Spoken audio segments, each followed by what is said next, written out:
Hi, this is Brian with Paradise Arcade Shop. I wanted to give a quick rundown of some of the features of the new stick that we put up on Twitter. This is almost ready to go. We're waiting for some lead times and a few modifications. I want to make sure that the flathead screws sit flush with the surface, and I also want, there's a couple of mill paths that aren't just quite perfect, and I want to make sure that this stick is absolutely perfect when we ship it. Aside from that, I'm going to try and answer a number of the questions that have come up on Twitter.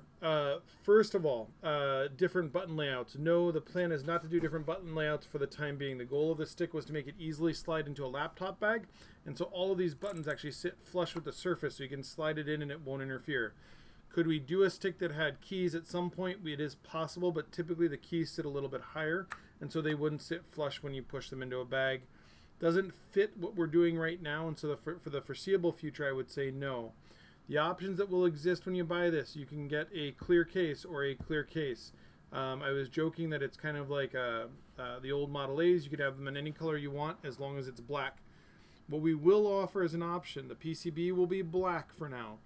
The options will be the caps colors. So these are OBS-MX caps. They're a custom cap that we've been selling for several years, as well as the switches that are under the caps. We will offer options for these 3 buttons, for these 8 buttons, and then the up button on the bottom. You'll have to select those in groups. These buttons up top, we will also offer an option for. Now, if you notice, the action buttons are on the top, so we'll lift this up now and kind of go to the next layer. If you notice, the buttons don't have rims. These are 30mm button caps in the case. What works is the rim is actually, the inside here is routed out, and the tabs on the buttons here catch on the inside ledge of the case. And so this essentially is your button rim. So people are asking, can they use different buttons? You can use different MX switches that fit on the board, but you can't switch buttons. We will have a variety of caps available, and over time we'll be offering more and more of them. So this is a 1/2 inch acrylic. You can see it's quite thick. It's very sturdy. We've got a recess for the Brook UFB and all of the cutouts that you need here. So we're going to move this out of the way.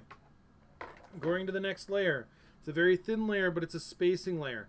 So you can put artwork on top of the top layer. You can put artwork behind the top layer. So there can be artwork sitting on this level, stuck to the top if you'd like.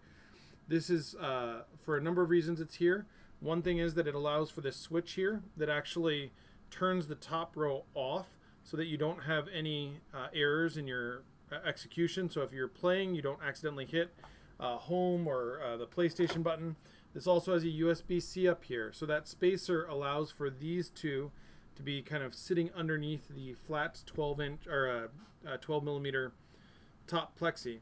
What that spacer also does is it puts the buttons at an appropriate height, as well as allow for another layer of art. Now we're down to the PCB layer. The PCB layer is kind of where the magic happens.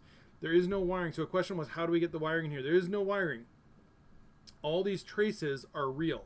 They're actually what connects back to the Brook UFB.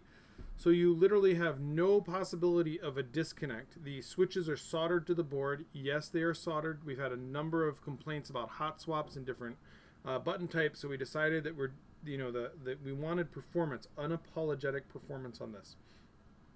The holes here are the appropriate size for a hot swap sleeve, but the switches are soldered in. So you can see the layout here on the board. You've got kind of the silver here. The Paradise Arcade is in silver. This proto will obviously go. That's for our own designation. And the UFB is mounted directly to the board. All of the points are soldered here, and so it's not going anywhere. If we turn the board over, you'll see it's very plain. So this surface is another area where you can have artwork. We thought everybody has artwork on the top of their stick. We wanted to offer the ability for people to have it on both sides. So you can actually lay a layer of artwork down on this side here. Next up, we have the bottom 2 layers. There's one more spacer layer, and this gives a cutout so the soldered points don't interfere with the bottom plexi. And then finally, on the bottom here, there's the layer with all the metal studs that actually holds everything together. One of the things we did on this intentionally is it's a little recessed, it's got a little beveled edge on the side, and if you notice, the holes go all the way through with the threads. So if you want to add feet to this, you can actually just run a longer M4 thread right through and add your feet right to the bottom. So we tried to give as many options as we could without going crazy. Putting this back together, it's relatively straightforward. You're just stacking it up. And so taking this apart and putting it together We tried to make this as simple as possible.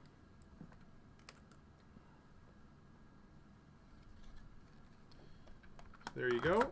That drops on. And what this does, it holds the buttons down a little bit. So the other question about this that's come up a few times as far as the switches go, we're using what we've been using on the OBS MXs for years. And that actually holds the cap slightly down. So people like the Quicksilvers and other things, we've been doing that for a while. So our button displacement for actuation is about 1.4 to 1.6 millimeters because we actually hold the switch slightly pressed. What this allows you to do is have some of the tactile switches with a fast action. So that's a quick rundown of the stick. Thank you very much for your time. If you guys have any questions, please let me know.